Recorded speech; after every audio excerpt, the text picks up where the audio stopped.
On the district's first e-learning day, math and English teachers worked in groups to create common formative assessments. Something important to note when making common formative assessments is that you don't have to start from scratch. Teachers are welcome to use old finals or quizzes when looking for questions that align with essential standards. The key to making a common formative is to make sure that only essential standards are being assessed on that common formative and that common formative is not being graded. Take a moment with your PLC or individually to look at the CFA item analysis example in front of you. While looking at the example, reflect on the questions to the right in the notes section. Pause the video, and when you're done discussing, unpause and continue the video. When looking at the item analysis example, hopefully you notice the questions are grouped by essential standard. This is very intentionally done to make looking at data clearer on the teacher and student end.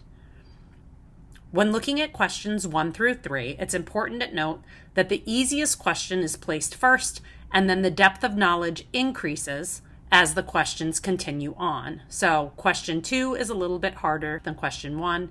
Question 3 is the most rigorous out of all of the questions.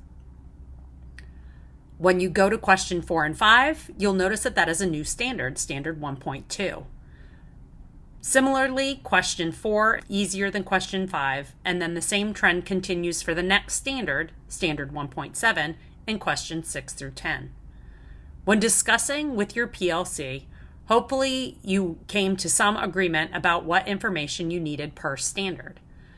Were 3 questions enough to know if the student had mastered standard 3.7? Some people will say yes, that 2 out of 3 would show mastery. Some want to know what exactly was in question number 2 and if the student might need to be reassessed on that one topic.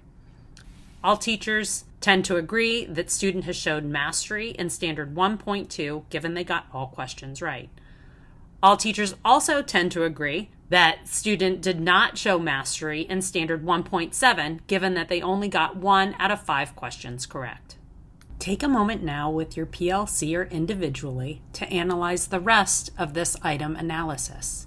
Please note the grade at the bottom of the CFA item analysis example is solely for discussion purposes. Common formative assessments are designed to look at data to guide future instruction. No grade should be given on common formatives.